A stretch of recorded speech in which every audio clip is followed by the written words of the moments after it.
I believe there's a real rupture in the history of freedom, and it occurs, ironically, about the time of the American Revolution. The heroes of the American Revolution and their, for example, supporters in England, such as Joseph Priestley, the chemist, or Richard Price, the mathematician, who are voluble supporters of the Americans, they all use the notion of freedom I've been talking about. So, for example, Price says at one point, he says that someone who's subject to a master, no matter how kindly a master, is not free insofar as he still depends on the goodwill of that master. And he says the same is true of a community. And he suggests that that's what's true about the American colonists, the white American colonists, of course, in relation to Westminster. Again, Joseph Priestley says, what is it that the Americans complain of? And he says, it's not that the British or the Westminster Parliament are taking very much from them in tax. They're only taking 1 penny, he suggests. But it's that Westminster Parliament claims the power to take their last penny.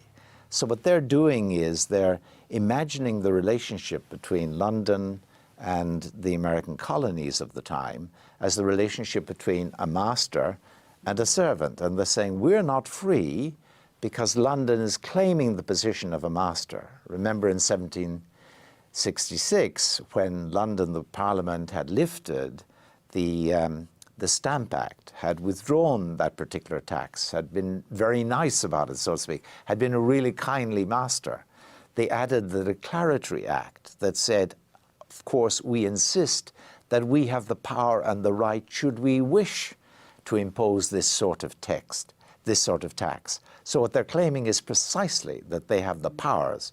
And the Americans immediately react by saying, we're not free if these people claim their powers. And they're using the very idea of freedom that had been popular in England, in the European tradition. It goes right back to the Romans, the idea that you're not free if you're subject to somebody else's goodwill.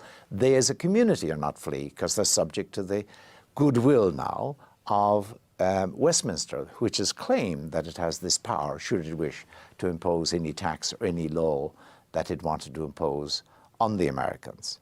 So what happens in England at this point is that the defenders of the English cause begin to introduce a new way of thinking about freedom.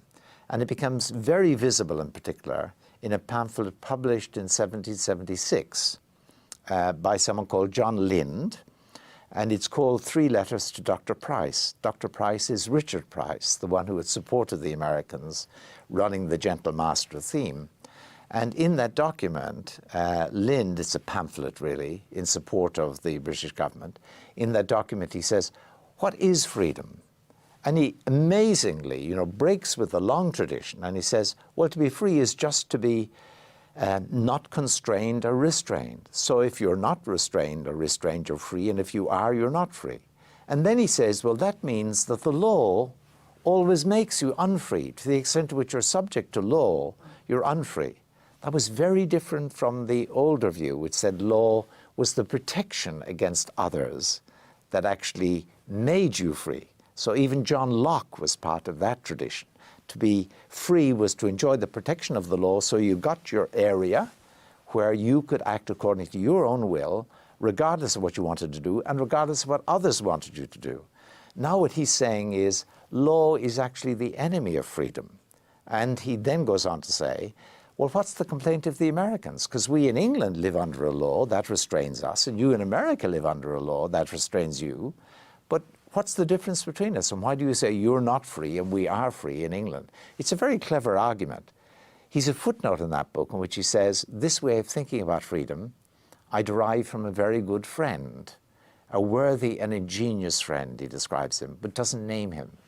Turns out the friend had actually complained to Lind about the fact that he was using this way of thinking about freedom, which he, the friend, claimed to have invented. He said, it came to me as a kind of invention some 6 months hence. That friend was Jeremy Bentham. Really extraordinary sort of coincidence, because Bentham, of course, becomes the great theorist of law in the English tradition, and is amazingly influential. The great utilitarian, of course, and a reformer.